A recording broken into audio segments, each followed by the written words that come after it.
Here's something that you all need to hear. You're not going to like hearing it.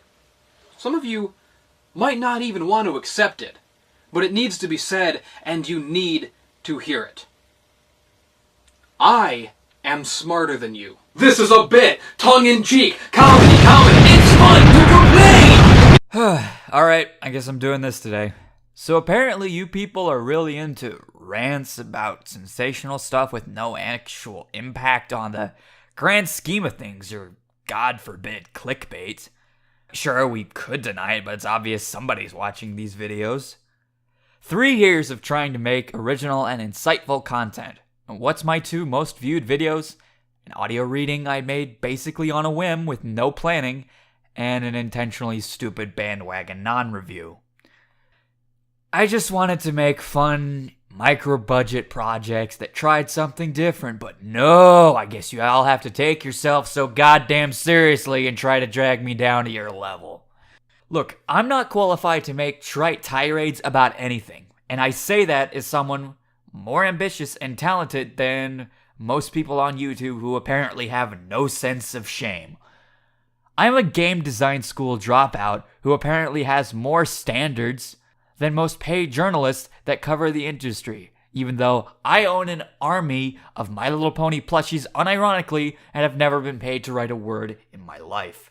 But hey, I just realized you're on YouTube looking for videos of people your age or even older bashing on Twitter because Charlie Chucklefuck from HolocaustDenial.com said it suppressed his rights or something. You're at least as fucked up as moi. So, you want a clickbait rant? Challenge accepted. Gather around, children, because school is now in session. I'm your new professor, and much like Kevin Sorbo in God's Not Dead, I am way too good for this shit. Specifically, let's talk about why Twitter is a mistake we need to kill before it lays more eggs. What could possibly go wrong?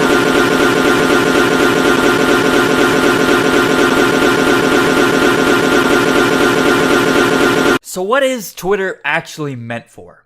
If your immediate answer is to post things on it, this video is specifically meant for you for all the wrong reasons. Because for all the anger directed at the staff over banning people, shadow banning people, light banning people, fueling the trademark conservative persecution complex, not letting people edit tweets, enabling career assassination over the dumbest of things, just being a hub for humanity's worst instincts by dumbing down discussion through its character limit, and that Jack Dorsey sucks Hillary Clinton's demon penis or something. All of that's undeniably true, probably. But there's something insidious about Twitter, something far worse than all of that. And no one has mentioned it. Something that kind of dawned on me, and I even tweeted back when I was part of that sick world about. But I haven't seen anyone else talk about this. Not only is it unforgivable, but in my humble opinion, it makes Twitter a bigger purveyor of suffering and destruction in America and the world than any gun manufacturer could ever dream of. I honestly think I'm about to drop a bombshell, ladies and gents. You might not have noticed, but once I say it, there's a good chance you'll realize you've been seeing it all along.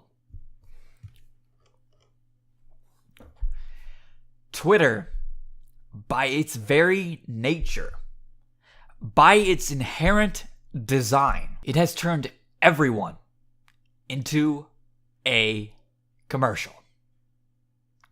Twitter is a network for commercials. Really think about it. From a business perspective, it's the perfect platform. You can create a following of loyal customers for whatever you want, whether it's a brand, your work, yourself, or even being part of a larger movement, all by providing bite-sized pieces of content that's straightforward and relatively simple. The only real difference between sitting on your ass on Twitter and sitting on your ass in front of a TV is that you now actively choose what commercials you are subjected to and which ones you're not.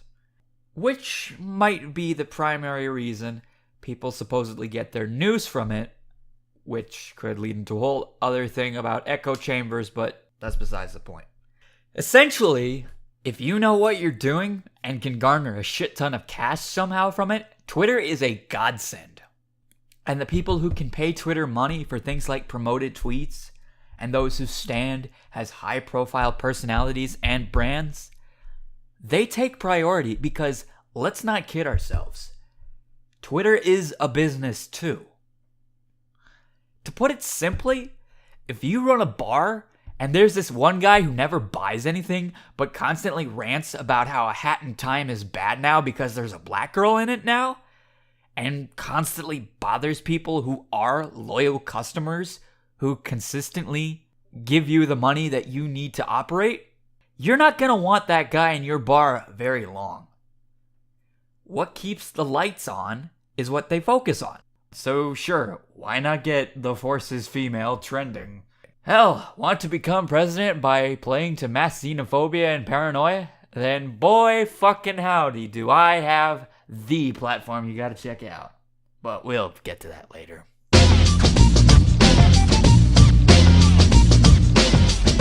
Now some of you are probably thinking, but Mumpky, all those things you said about Twitter could apply to nearly every social media platform in existence.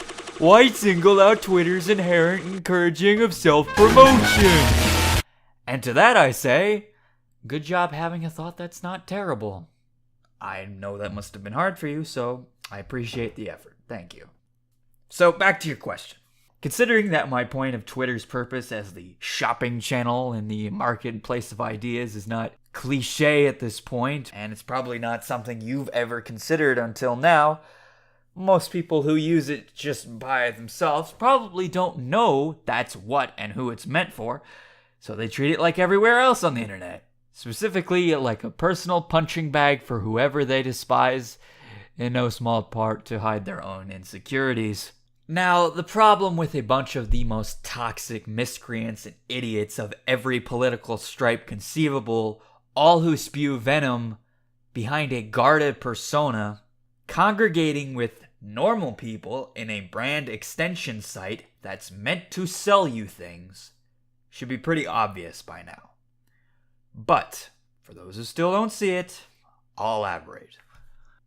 Due to the quick draw nature of tweeting and the goal of selling, having a nuanced conversation on Twitter, to quote this Holocaust victim, is like having sex in a hot tub. You should really only do it if you're willing to get covered in a mess, the likes of which you can only truly comprehend once you've gone through it. Intentionally or not, it's created an environment where anything that can't be said in less than 280 characters isn't worth paying attention to. Every conversation on Twitter is superficial, surface level, and dumb, without exception. Conversations that I'm a part of, conversations that you're a part of, it's all the same shit. And they're all surface level and dumb because the character limit necessitates it. In theory, the best idea wins, but in actuality, the one screamed the loudest wins, which is never the best one, unless it's mine. You don't need to be on Twitter too long to know that the default emotion of the site is burning outrage. So people will attack anyone they feel like, regardless of whether they deserve it. Basically, if you want to use Twitter for its intended purpose, you or your social media team have to never make a mistake ever, so that roving bands of maniacs won't tear down everything that you've worked for. And their clamors that you should be homeless and starving for saying something they don't like. Especially when it was, say, 10 years ago from a guy who's worked at fucking Trauma. Like, that's kind of messed up to have to be held to a non-crime from 10 years ago, especially in an industry swarming with actual rapists. Are people in the comments honestly going to tell me that they didn't do something a decade ago that would get you fired now if they ever knew about it? We were all morons 10 years ago. That's just a fact. The point is, if it isn't an asset to you, a Twitter account is just asking people to ruin your life for whatever reason they can pull out of their ass. It's a liability most people can't afford. You know, The original draft of this script was a lot angrier, which I didn't like at all. I think that tells you something about what this site did to me. Ironically, Twitter might be the least safe place for birds because it's a real viper's nest. But sadly, I'm not done. It's time to address the elephant in the room. I don't mind having a big Mexican penis. That I can tell you right now. I really don't want to talk about this, but I have to. You can't talk about President Trump without bringing up his Twitter, and you can't talk about Twitter without bringing up President Trump. Because whether Jack Dorsey and crew like it or not, this image you see right now is what people will think of when Twitter comes to mind decades down the road. This will be in textbooks. Americans will look back on this the same way we look back at Nixon and Watergate or the internment camps of World War II, which hopefully is shame still. This is why I hope Twitter dies out, on top of everything else I've covered. Not because of banning or shadow banning or whatever. Not even because you let a pill salesman advertise the idea that the pain of parents who lost children was not real. But because we have a president of the United States making a bite-sized commercial that 3,000 people who died because the government who taxes them without representation, was slow to respond to a disaster, don't exist. People give the news media grief for giving this president millions in free advertising. But did CNN give him a megaphone and said, say anything? I know people will bring up that it's not Twitter's fault that Trump is a shitty person. And to be fair, nobody could have seen this coming. No reasonable person would look forward to this. There might have been a chance that he would come down to earth, but that never happened, did it? I'm not inclined to buy Twitter's pleas that they mean well. I've taken a CSR class. I know the bullshit language they speak. If I really wanted to believe that Jack Dorsey dreamed of Twitter as a place for discussion, civil debate, social change, what have you, this might be the worst system anyone could have come up with. The character limit alone is inherently opposed to a goal like that.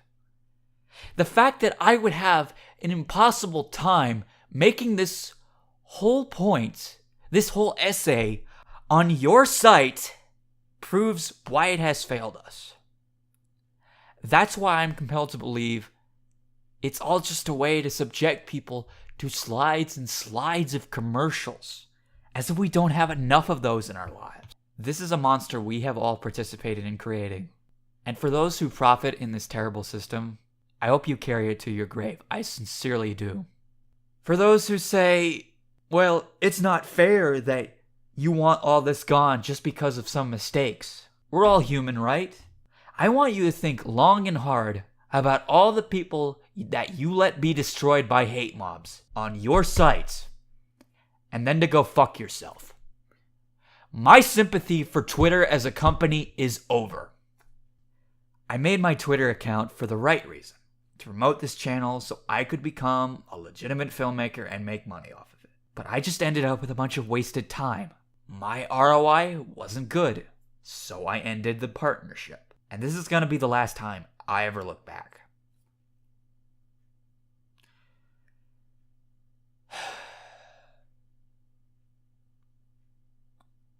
Well, unlike most shitty rants, the good news is there's something we can actually do about it besides complain. Communism is the very definition of communism. The most obvious and immediate solution would be to get off Twitter and stay off. Just fucking deactivate your accounts and never give them your money or ad time again. Then encourage your friends to do the same. And honestly, unless you've got something to promote like a video or a business, I would just stay away from social media sites in general, like Facebook as well. Because employers want any excuse to stalk or fire you. Unless I guess you're like one of those moms that like use Facebook to post food or garden pics or arrange family reunions, then I would ask, why are you watching this? But also, you're probably fine, I guess, if you're not racist.